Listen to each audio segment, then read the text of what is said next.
Hello and welcome to Capacity TV.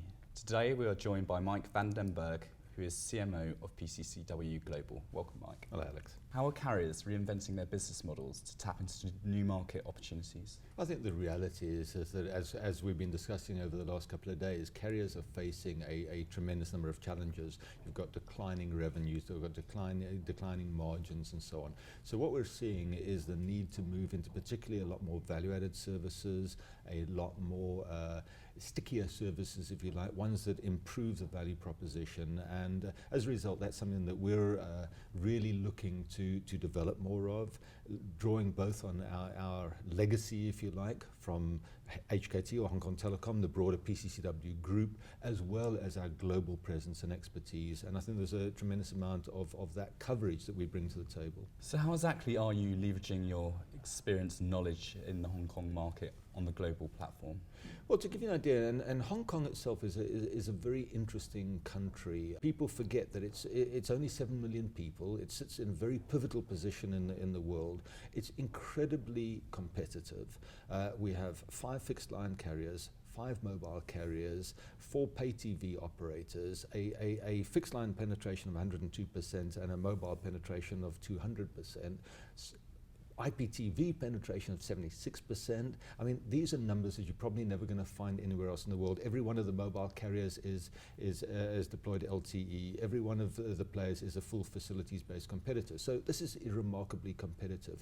What HKT and PCCW have done is leverage all of those to create probably the world's most advanced quadruple play offering. So, and when I say quad play, what I mean is that we can deliver all services across all access networks to all devices seamlessly and ubiquitously. So you could start off at home watching a television program, for example, on your home TV or on your home tablet. You could continue watching it on the underground on the way to work and finish watching it on your desktop in the office, okay?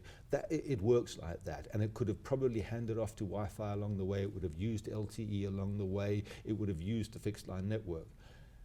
That is, Hong Kong is a great laboratory for demonstrating that, and what we're now doing is taking those learnings and delivering them around the world. Which value-added services do you see as key for carriers moving forward?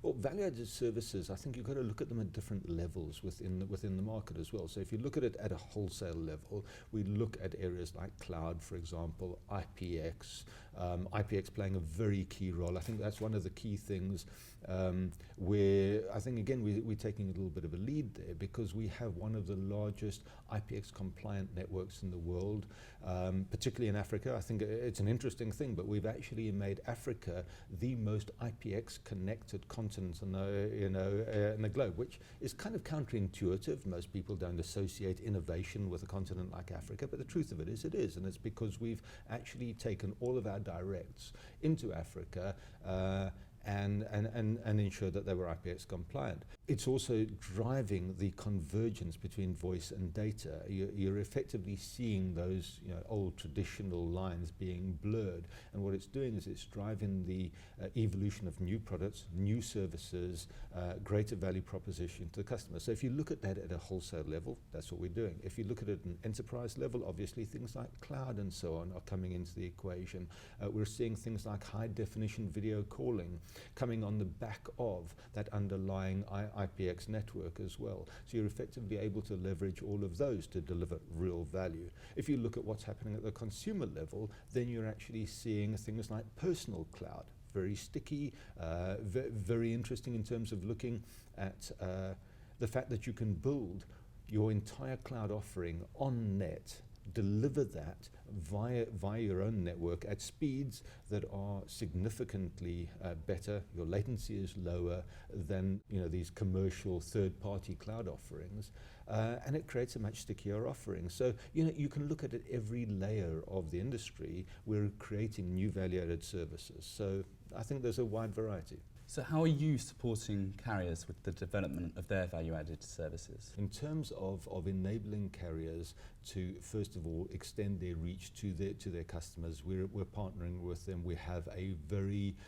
directed program of working with partners to interconnect our networks, to help them where they need help in terms of aligning quality of service, class of service, support standards, all the rest of it. So from that point of view, we're laying down a partner-driven bearer network, if you like. Then on top of that, we're working with them to share our experiences, to build a model which is very much a shared risk, shared reward.